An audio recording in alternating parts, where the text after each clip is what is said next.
Hi, we're in this series looking at Joseph and his dreams. And I wonder, are you a dreamer? And when you dream, do you dream about what God could do for you?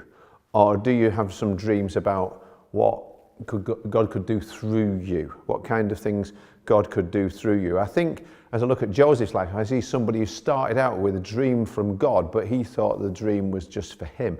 He didn't realize that the dream was for something way bigger than just to being about him. And that's the journey that God had to take him on as we've been looking at this series. And this is a dream that I'm standing in the middle of right now. Some of you were there last year at the AGM. We've got one coming up soon, but the last AGM, we've been looking before that for a few months at this place and beginning an exploratory conversation about buying a sports and social club and this plot of land here in Cheadle-Hulme. And we asked you to pray about it because we were looking round. After Kingsway, we were saying, are there other places that maybe God would open up for us that we could do church in or even be church in? To look to use, to rent, to buy, and we've moved into academy during that time. But this is something that we felt God has kept on giving green lights for. We had an amazing meeting recently where we looked at the catalogue of things that God has done. There's just been green light after green light after green light to bring us to this place now where I'm standing, and actually that we own this building. We own much of this land for 125 years.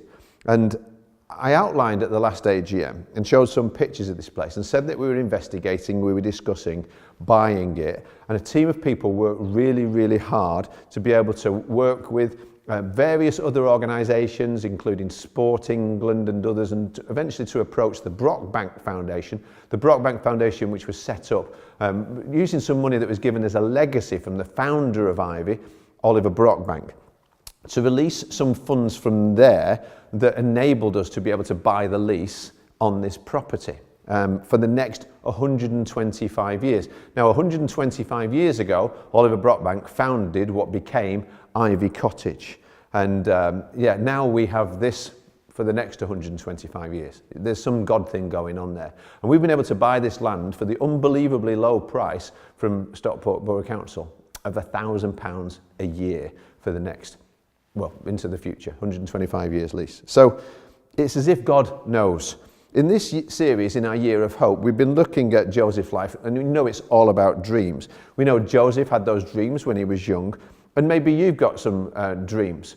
And he had questions about those dreams. I'm sure he would have at various points wondered, is this dream ever going to come true, and how could it come true, especially when you see some of the lows on the journey that took place.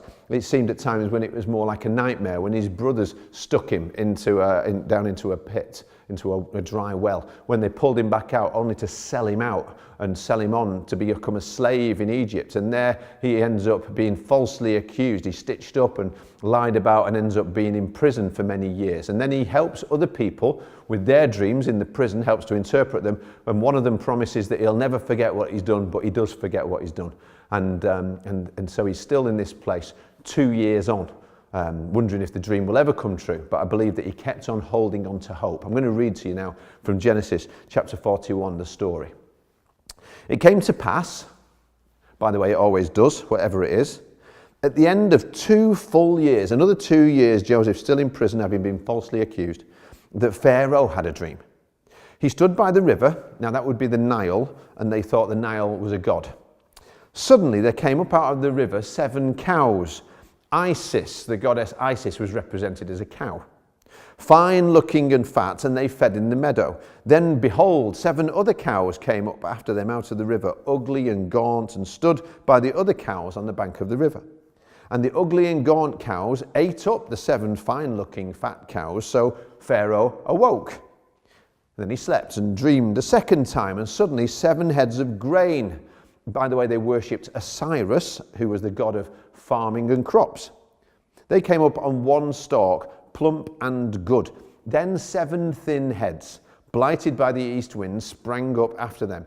And the 7 thin heads devoured the 7 plump and full heads. So Pharaoh awoke, and indeed it was a dream. It's like he just realized it was a dream. Now, it came to pass in the morning that his spirit was troubled, and he sent and called for all the magicians of Egypt and all the wise men. And Pharaoh told them his dreams, but there was no one who could interpret them for Pharaoh. Then the chief butler, who'd been in prison with Joseph, he spoke to Pharaoh saying, I remember my faults this day when Pharaoh was angry with his servants and put me in custody in the house of the captain of the guard, that was Potiphar, both me and the chief baker. We each had a dream in one night, he and I. Each of us dreamed according to the interpretation of his dream. Now, there was a young Hebrew man with us there, a servant of the captain of the guard, and we told him, and he interpreted our dreams for us. To each man he interpreted according to his own dream. And it came to pass, just as he interpreted it for us, so it happened. He restored me to my office, and he hanged him. Then Pharaoh sent and called Joseph, and they brought him quickly out of the dungeon. And he shaved, changed his clothing, and came to Pharaoh. And Pharaoh said to Joseph, I've had a dream. There's no one who can interpret it, but I've heard it said that you can understand the dream to interpret it.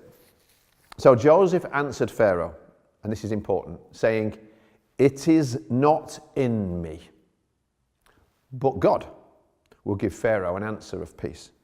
So then Pharaoh tells him the dreams, and we go down to verse 25. Then Joseph said to Pharaoh, the dreams of Pharaoh are one, they're the same dream. God has shown Pharaoh what he is about to do. Because, by the way, he's in charge, not you as the political leader, not all of these false gods. The 7 good cows are 7 years, and the 7 good heads are 7 years. The dreams are one. And the 7 thin and ugly cows which came up after them are 7 years, and the 7 empty heads blighted by the east wind are 7 years of famine.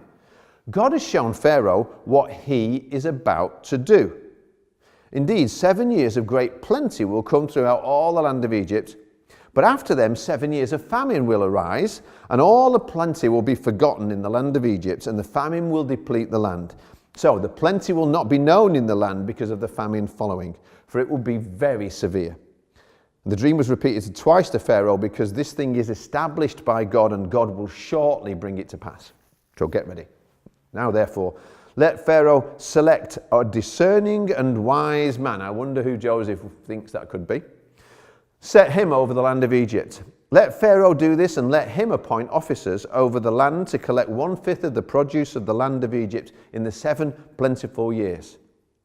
And let them gather all the food of these good years that are coming, and store up grain under the authority of Pharaoh, and let them keep food in the cities. Then let that food serve as a reserve for the land for the 7 years of famine which shall be in the land of Egypt, that the land may not perish during the famine. So the advice was good in the eyes of Pharaoh and in the eyes of all of his servants. And he said, can we find such a one as this, a man in whom is the Spirit of God? Then Pharaoh said to Joseph, inasmuch as God has shown you all this, there's no one as discerning and wise as you. You shall be over my house, and all the people shall rule according to your word.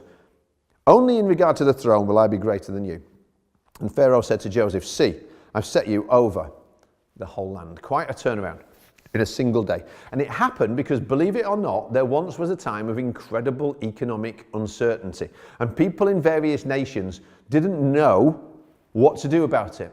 Even the supposedly most powerful leaders didn't have a clue at all. And the wise ones who were supposed to advise them and tell them what would happen when this happened had no idea what would happen. Aren't you glad that we don't need God these days to be able to figure these things out, that we can just sort it all out ourselves? Like I said, dreams can sometimes raise questions. What did it mean? Was the cows, did that mean there was going to be a bull market?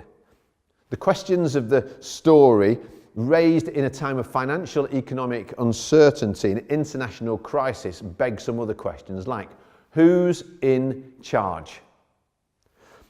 Who's in charge of the economy? Who's in charge of wealth and poverty and nations? Who's in charge of history? Who's in charge of our lives? Who's in charge of making dreams come true?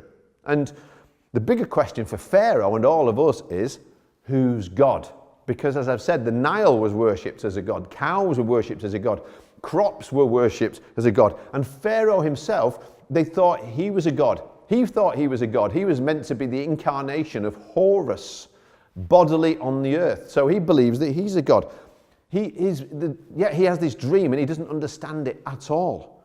It's only when he realized that when he woke up that he needed help with it. So he got all the magicians together and all of the spiritual people. But just because somebody's spiritual doesn't mean that they're actually hearing God. There's a difference between spirituality and Holy Spirit. So these people didn't know what would happen next. The rabbis say that various of them interpreted it. Some said that the 7 was that he was going to have 7 daughters, but they would live and then they would die. Wow. And other people, some other rabbis say that he was told by these magicians that he would win 7 battles, 7 nations, but then he would lose 7 battles and 7 nations. So these are the kind of conflicting advice that Pharaoh was given. And he's worrying more and more. Listen, if your God starts to worry, that's a sign that he's not God. The real God knows what's going on.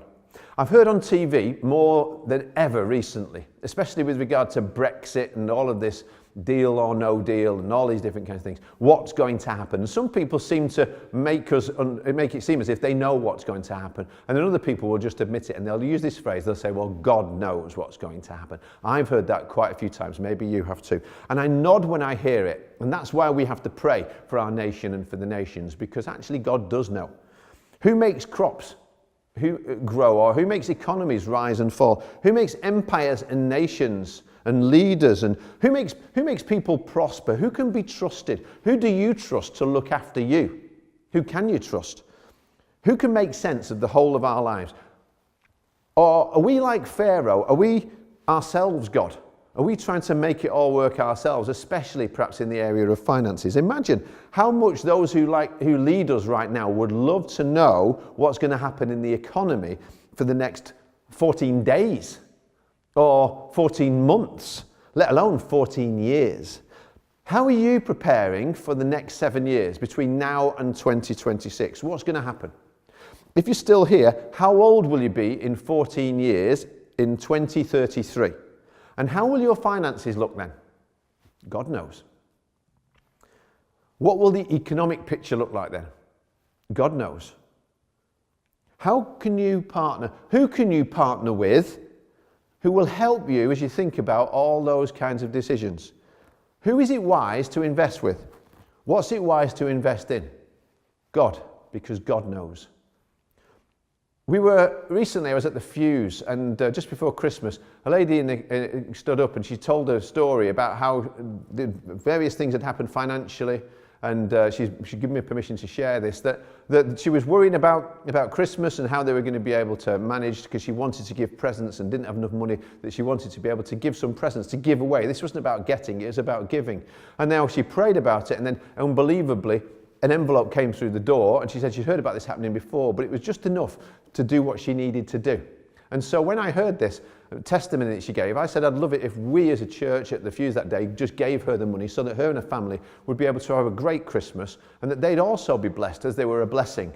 And so we gave, and people gave generously into that. And last time I went to the Fuse, I spoke to her, and she came up to me and she said, I just need you to know, the money that I prayed for, that I needed, the exact amount of money that I needed to give away, that happened to be, and I've not told anybody, the exact amount of money that came in the envelope. And then, when everybody in the church just came up and people were just going up and giving her the money and kind of pouring it into their lap effectively. So I got home and we counted it, and guess how much it was? It was exactly the same amount of money that had been given in the first envelope that a whole group of people together gave to bless them. God knows. God knows our needs. God's in charge. So notice Joseph's answer when Pharaoh said, I hear you know. I hear you know about dreams. I hear you're really wise and you can figure it all out. You know stuff. Joseph said, no. It's not me, but God. God knows. God is the one that we can go to. He's 30 now. Maybe he's looked back over the previous 13 years where he's been a slave as a result of being sold out by his family. And he recalled all the ways God blessed him, and we've seen it, that he was in these different places and he keeps coming back, but God was with him, but God prospered him, but God gave him success. He recognizes God has never abandoned him. God's been with him all the way through. Maybe that's why when they came to his cell and said, the king wants to see you now, get ready, he said, okay, but I need a shave first. I'm not going to go and see the king like this. I need fresh clothes. I need a shave. I'm going to look good. Get me my shaving kit, because I'm not coming back here. My dream's about to come true. The dream that God gave me is going to come true. And I believe I'm not coming back here. Suddenly, Joseph finds himself, his days changed, and now he's in front of the richest, most powerful man in the whole world. Pharaoh's dynasty is huge, and you know what? It was longer, the Egyptian empire, than Rome and Greece combined, and there he is seated on his throne. But Joseph looks at him and says, "Sir, with the greatest respect, you know you're not God, don't you? And your dream is showing you that. Otherwise, you wouldn't be having a slave giving you advice here. And you wouldn't be looking so worried as you sit there right now." So he says, you're not God because you don't really know what's going to happen for the next day, the next 14 days, never mind the next 14 years, but God knows, and God is showing us, and now he's going to give us a plan to be able to prosper despite all those things that are going to happen in the economy. And that's the point of our first fruits offering, is to say, with regard to our financial future, I trust God no matter what happens.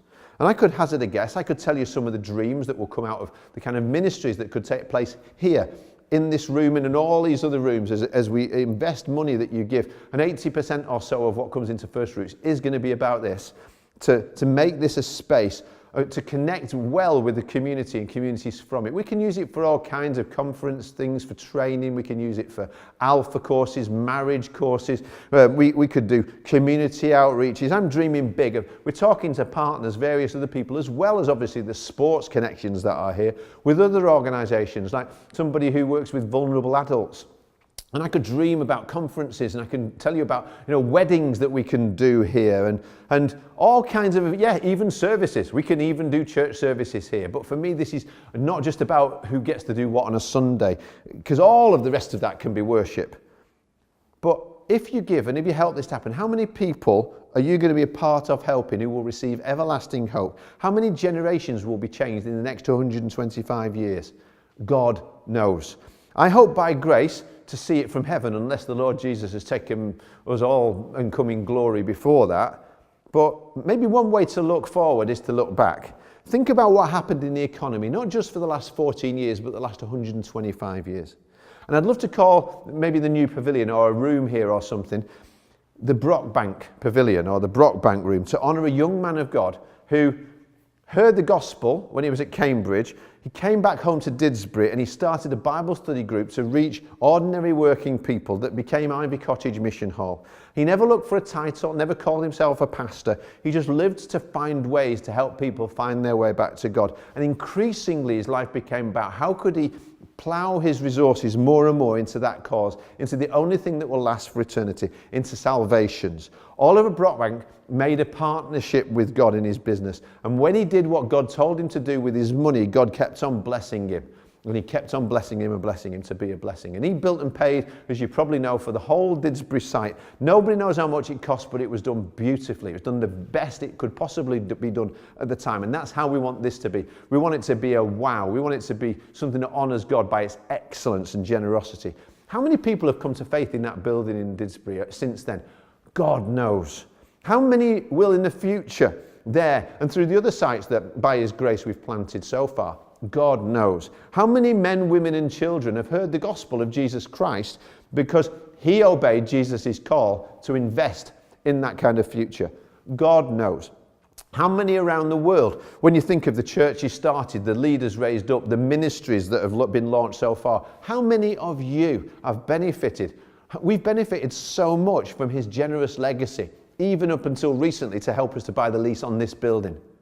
What a legacy. As the end of his life approached, he actually realised he was not just going to put his money into some trust he wanted it to be used for things that would benefit the kingdom of God. And so that's why we've got the deeds for this plot 125 years on. Now, do you think Oliver Brockbank, who is now, according to Hebrews, part of a great cloud of witnesses, do you think as his cheering goes on, do you think he's wishing, I wish I'd bought more socks?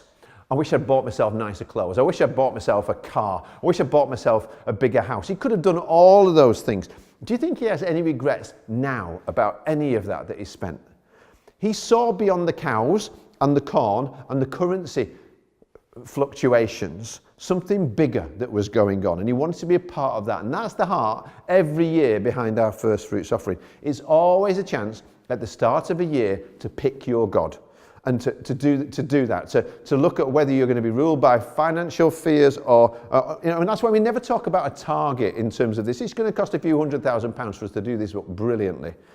When you think about some buildings costing millions and millions of pounds, it's actually an incredible story of how this has been provided so far. This is a deeply spiritual issue, though, for you to be able to pray and think about. It's not about fundraising, it's about faith raising. And we don't ask because it will help us to do this, although of course it will. We're asking you to invest in this and in other great projects that will happen. We're talking about the possibility of helping to get a 24/7 prayer building happening here in Manchester, and God knows what else in 2019. But we've been able to do so much over the years because people have given generously and sacrificially over and above what they might normally give to Ivy as the first fruits, and we thank you so much for that. But have a look at your envelope now. Hold it tight. Have a look at it. And if you say you know who God is, who you serve, talk to him about this. This week, ask him, what do you want me to invest? Listen to him. Do you trust him to take care of your needs? You can. He's inviting you to partner with him. Maybe you could even write pledge on there. Write pledge on it in big letters and give what you can next week. But maybe you could say, in addition, maybe write on the back, over and above in the next 6 weeks what I would normally give to my usual giving for this project, I'm going to trust God and give what? God knows. Talk to him about it. God knows what you've got and he knows what you give. God knows and he sees, and even though he gave it you all in the first place, when you give back to him, he always says thank you. You put a smile on your Father's face by doing that. So, you can be somebody who gives generously and sacrificially, confident in the God who knows your dreams for your life and can make them come true because he gave you to them in the first place, but also has a way bigger dream about what he can do through your life. And you know in the Bible that money often gets talked about as being like seed, and seeds that are thousands of years old have been planted in the right place and they sprouted. I even read something about Tutankhamun's tomb, that they found some seeds, they put flowers on his face as an offering because they thought he was a god, and some seeds around him, and they buried them, and thousands of years later apparently somebody took them and put some of those seeds at the banks of the Nile, and they put them in the right place, and when they planted them in that place, guess what? They grew. Trees and vegetation grew, because seed isn't meant to just be held onto or offered to a false god. It's meant to be put into the right place and it will flourish and it will grow. I read in my daily readings today about Isaac. He said he sowed in a time of famine. Everybody else was saying this is no time to invest. And he invested, and God was able to bless him 100-fold, and everybody else around him saw that blessing and they were amazed. See, you get to choose what you sow your seed in. The Bible says in 2 Corinthians 9:10, he who supplies seed to the sower and bread for food will supply and multiply your seed for sowing and increase the harvest of your righteousness. Notice it says he'll increase your seed, not your crop. I can think, well, if he increases my crop, then I'll start to sow some more seed. It doesn't work like that. He's giving you seed. You decide what you do with it. In the parable of the sower, some falls on the path, gets eaten up by the birds. Some of it gets burned up because it's got no root. It's here today and gone tomorrow. I know what that feels like with some of my money. Some seed, it says, falls among weeds, and that's like stuff you buy and you just worry about it. It chokes out the fun, even though you've bought it. Even billionaires aren't necessarily happy. They've just got more to worry about. But then Jesus says there's some place you can sow where it will yield the crop 30, 60, 100-fold. You can sow where it will grow because you partnered with the God who knows.